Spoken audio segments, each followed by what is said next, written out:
O ministro dos Negócios Estrangeiros da Noruega, Espen Barth Eide, respondeu no programa Europe Today às críticas do presidente norte-americano Donald Trump sobre o que este descreveu como o apoio nulo dos europeus no conflito com o Irão. Trump tem criticado repetidamente os aliados da NATO por não apoiarem Washington e voltou a levantar a questão durante uma reunião na Casa Branca com o secretário-geral da Aliança, Mark Rutte.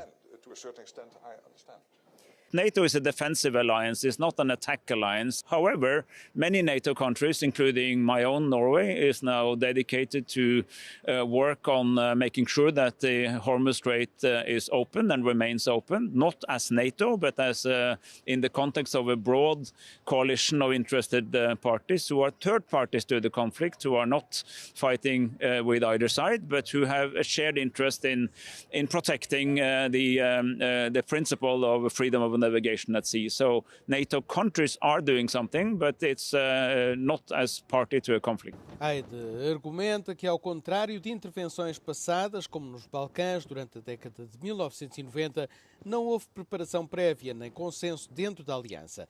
Como resultado, há uma vontade muito limitada entre os Estados-membros de se juntarem à guerra.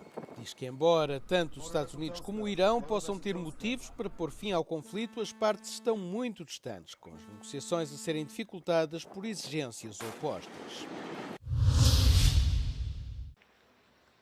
Cécile Keller e Jacques Paris, os últimos reféns franceses oficialmente detidos pelo regime iraniano, chegaram à França no dia 7 de abril. O regresso surge após 3 anos e meio de detenção na prisão de Evin, em Teherão, seguidos de vários meses de prisão domiciliária na Embaixada Francesa.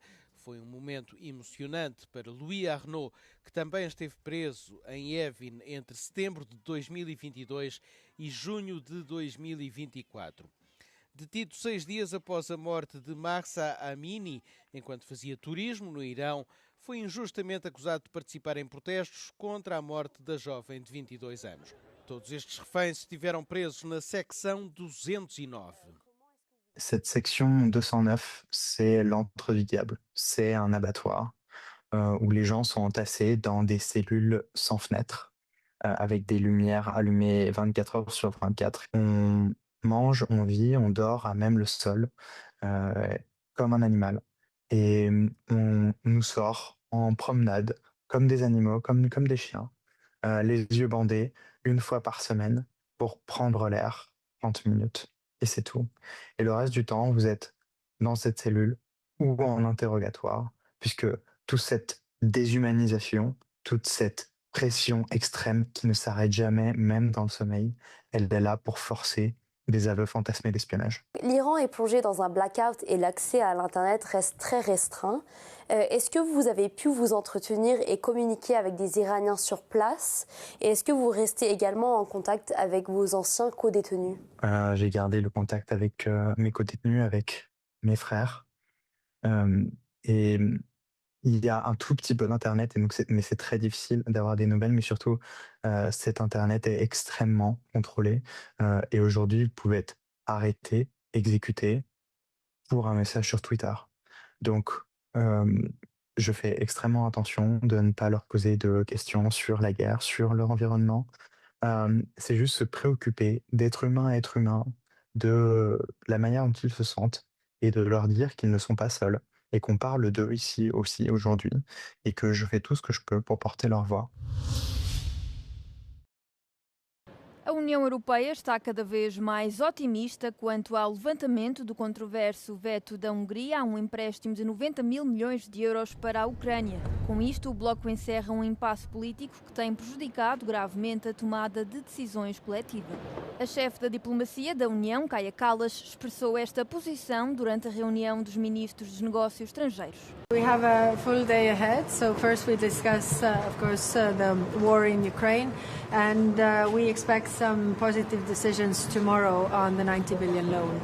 Ukraine really needs this loan, and it's also a sign that Russia cannot outlast Ukraine. This is extremely important at this moment. O primeiro-ministro húngaro cessante, Viktor Orbán, indicou que vai reiterar o seu veto assim que o fluxo de petróleo russo for retomado através do oleoduto Druzhba, que está no centro da controvérsia. Citou recentemente indicações de Bruxelas de que o fluxo regressaria em breve. Funcionários da União Europeia afirmaram na segunda-feira que procuram obter a luz verde final para a libertação do empréstimo durante uma reunião de diplomatas que acontece na quarta-feira. O Comissário Europeu para a Economia disse que Bruxelas esperava começar a libertar o empréstimo em maio ou início de junho, mesmo que fosse preciso esperar pelo novo governo da Hungria. O CEO da Apple, Tim Cook, vai deixar o cargo que herdou de Steve Jobs. Desempenhou ao longo de 15 anos, durante os quais o valor de mercado da empresa disparou em mais de 3,3 bilhões de euros, numa era de prosperidade impulsionada pelo iPhone. O empresário de 65 anos passará as funções de CEO ao diretor de engenharia de hardware da Apple, John Ternus, a 1 de setembro. No entanto, permanecerá na empresa como presidente executivo do Conselho de Administração. Para isso, Art Levinson renunciará ao cargo de presidente não executivo da Apple, mantendo-se ainda assim no Conselho de Administração. Ternus, de 50 anos, está na Apple há um quarto de século. Passou os últimos 5 anos a supervisionar a engenharia na base do iPhone, iPad e iMac. Já Tim Cook juntou-se à empresa em 1998 e tornou-se diretor executivo em 2011. A transição de liderança foi aprovada por unanimidade pelo Conselho de Administração, segundo a Apple, e seguiu um processo de planeamento da sucessão a longo prazo. Mais de 1000 artistas e bandas, incluindo Sigur Rós, Massive Attack, Nick Up, Brian Eno ou Peter Gabriel, assinaram uma carta aberta apelando ao boicote do Festival Eurovisão da Canção de 2026, em protesto contra a participação de Israel. A campanha organizada pela iniciativa No Music for Genocide e pela campanha palestiniana para o boicote académico e cultural a Israel apela à União Europeia de Radiodifusão para que proíba a CAN, empresa pública de radiodifusão de Israel, de participar no concurso em maio. A carta inclui assinaturas de centenas de artistas portugueses, incluindo vários antigos participantes na Eurovisão, como Cláudia Pascoal, Yolanda ou Carlos Mendes, ou ainda Jorge Palma e The Legendary Tiger Man. Os bandidos do Cante, que representam Portugal na edição deste ano, recusaram-se a aderir ao boicote. Os organizadores aplaudem os 5 países, Espanha, Irlanda, Eslovénia, Países Baixos e Islândia, que se retiraram do concurso deste ano. Israel tem negado consistentemente que esteja a cometer genocídio em Gaza. No entanto, em setembro de 2025, um inquérito das Nações Unidas concluiu o contrário. Os problemas de Kanye West com a projetada digressão europeia não param. Agora foram os concertos na Polónia e na Suíça a ser desprogramados devido às posições antissemitas que West teve no passado. Os concertos anteriormente agendados pelo controverso rapper no Reino Unido e em França tinham já sido cancelados. West deveria atuar no estádio da Silésia, em Chorzów, nos arredores de Katowice, na Polónia, a 19 de junho. Esta seria a primeira atuação no país em 15 anos. No sábado, o Futebol Clube de Basileia, na Suíça, responsável pelos concertos e eventos no estádio Santiago Park, decidiu contra o concerto de West previsto para junho.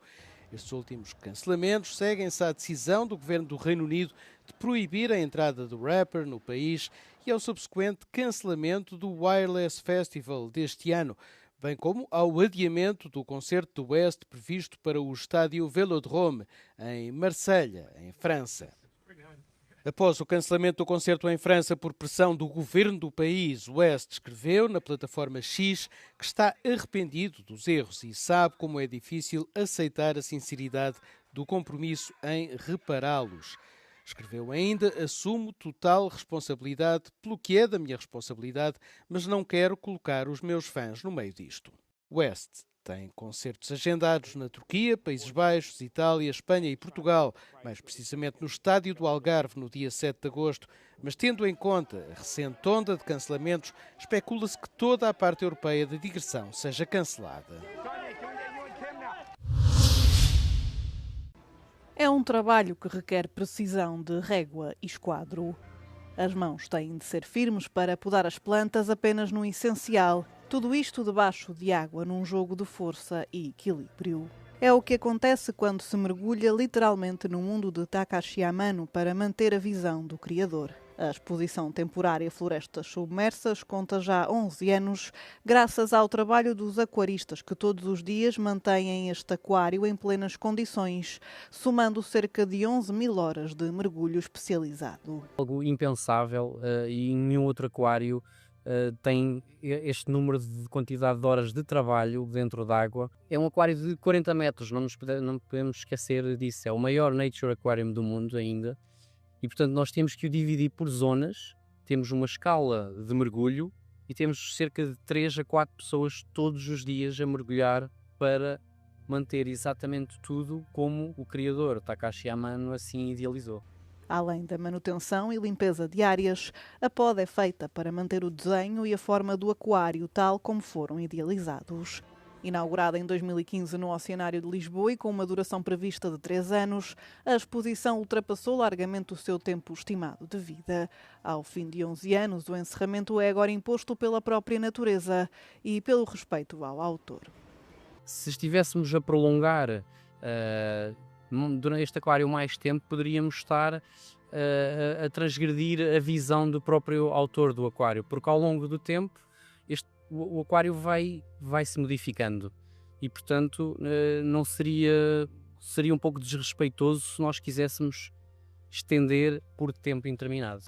Até 30 de junho poderá visitar a exposição, ver as podas ao vivo ou até ser guiado pelos bastidores, deste que é ainda o maior Nature Aquarium do mundo.